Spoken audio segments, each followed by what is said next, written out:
Scott Lafaro is best known for his work with the Bill Evans Trio between 1959 and 61, and for the tragic car accident that claimed his life on July 6, 1961, 2 weeks after the trio's legendary performance at the Village Vanguard.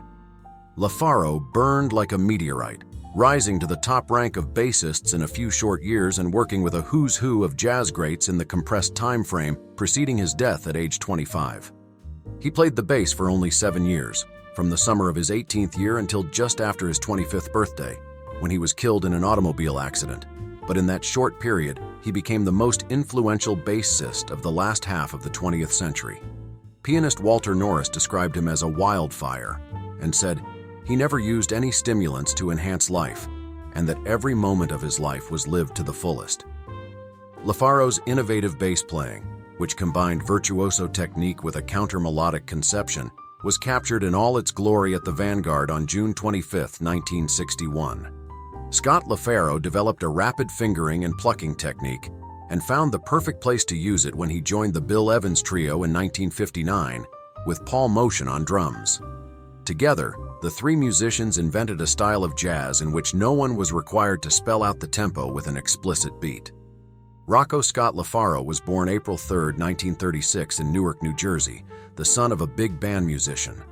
Lafaro was 5 when his family moved to Geneva, New York. He started playing piano in elementary school, bass clarinet in middle school, and tenor saxophone when he entered high school. He took up double bass at 18 before entering college because learning a string instrument was required of music education majors. After 3 months at Ithaca College, he concentrated on bass. He played in groups at college and restaurants on State Street in downtown Ithaca. He proved to be a natural for the instrument, which obsessed him, and early in his sophomore year he went on the road with Buddy Morrow's orchestra. Lafaro left Morrow and settled in Los Angeles in 1957. Over the next 2 years, Scott toured the country with Chet Baker and worked around LA. He performed gigs at the Lighthouse in Hermosa Beach and lived with fellow musician Charlie Haydn. Scott also befriended the pianist-composer Victor Feldman and recorded with him and drummer Stan Levy in January 1958. The arrival of Victor Feldman was essentially the first LP that showcased his singular gifts. John Tynan wrote in Downbeat magazine, "Lafaro is a potent cup of tea. A brilliant future is in store for this youthful bassist from Geneva, New York." Lafaro signed on with Stan Kenton for a tour in the spring of 1959, but left after voicing his displeasure with the band's new drummer. Upon returning to LA, Lafaro signed on for a 6-week tour of one-nighters with Benny Goodman. At the end of Scott's first night with the clarinetist, he went to hear Bill Evans. Paul Motian was on drums, Nabi Tota on bass. Scott was asked to sit in. Bill had first heard Scott with Chet Baker 3 years earlier. Not long after he returned from the Goodman tour, there was a telegram for him that said that Bill wanted to work with him. 2 months later, on December 28, 1959, the Bill Evans Trio made its premiere recording for Riverside, Portrait and Jazz, and later, Explorations. In his liner notes, producer Orrin Keepnews focused on the phenomenon of Bill Evans the pianist, but the lone paragraph devoted to the other members of the trio noted that they weren't limited to conventional rhythmic backing.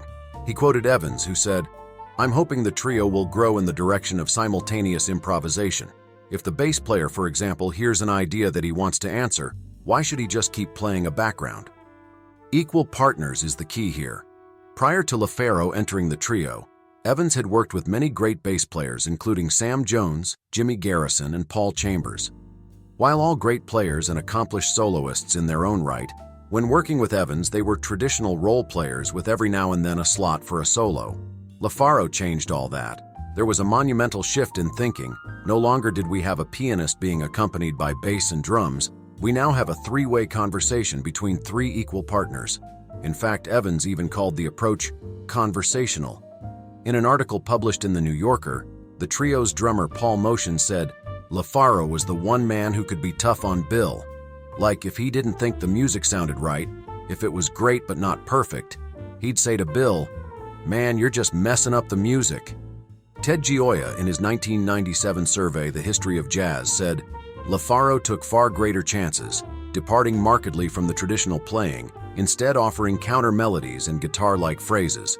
His sense of time was freer, less tied to a ground beat than any jazz bassist had previously achieved.